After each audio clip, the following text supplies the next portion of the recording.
Hey, what's going on? You know who it is. You know what it is. All right, you guys, peep game. First of all, I want to give a shout out to Real Life Productions. Go check out their channel. It's called Real Life Productions.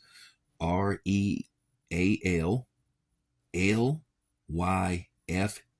Productions. So go check out their YouTube channel.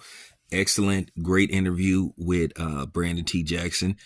Um, Brandon T. Jackson basically verified some stuff that was said about him when it pertained to the Katt Williams interview. He pretty much verified what Katt Williams was saying, what's the truth about the whole Big Mama role, and then he spoke on some other things, and he spoke on the pros and cons of Hollywood. So, I don't want to spoil the interview, but it's a great interview. He spoke on the character he played in Tropic Thunder, and he spoke on the character Robert Downey Jr. played.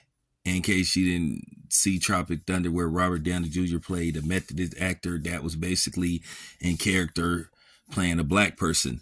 And at the time, when I first heard about it, when they were showing pictures, of Robert Downey Jr., the dude disguised as a dude playing another dude, where he basically was looking like a black person. And a lot of black people were like, oh, what the hell is this?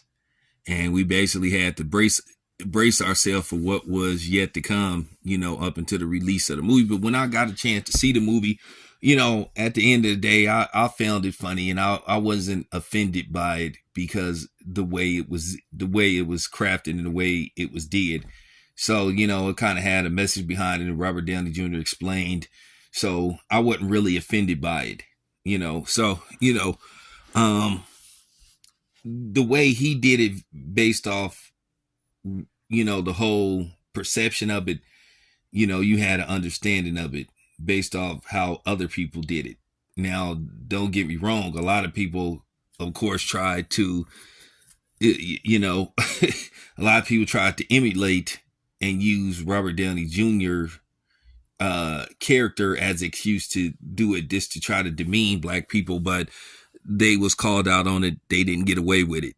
But nevertheless, I don't want to go deep into that. But he dropped some jewels, and he dropped some jewels that I've been trying to drop as far as us and our independence, and basically black people as a whole creating our own resources to put our own movies out and put out our own image of how we see ourselves versus how other people see us. So, he dropped some jewels. So I highly recommend you check out the interview. And he spoke on the role in Big Mama's house. He admitted that the movie wasn't that good. And I have to admit that movie was trash. He spoke on his role in lottery ticket. I forgot about that role. And he said he was allowed to improv. And in case you don't know what improv means, basically that's a form of sort of like freestyling your own scenes, where basically you can make up your own scenes, where you don't have to always follow the script. Sometimes when they're shooting a film, sometimes you can actually say the lines that's in the script. And sometimes, depending on what the budget is, you can shoot a scene where you improv some scenes. So it's either or. And then, the director and the producers, they look at the scenes and they decide, what, sometimes the actor decide what scenes they're going to keep versus the scenes that they're going to edit and just end up on the cutting room floor. So that's a good thing. Everybody don't have it like that. It really comes down to the producers and the directors, how lenient they are with, following the script. So it really is, that's really between y'all. But nevertheless, he did say he only did it because he wanted to work with Martin Lawrence. He basically said that, if he could go back, he probably wouldn't have did it. And he did interview saying that he wished he wouldn't have did it. And, at the end of the day, I'm going to say this much. I kind of hate the fact that sometimes we use that line, that famous line, well, you know, we got kids to feed and all that kind of stuff. And I'm going to speak about that later on because it makes me think back to Steve Harvey and some stuff that he said to me that I think is disturbing.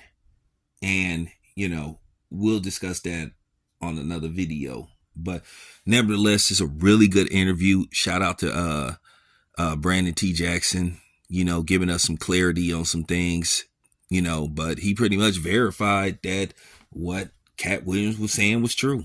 So there you have it. But I recommend that you check out the interview on Real Life Productions, and shout out to Real Life Productions. This your boy Town Biz. I'm out.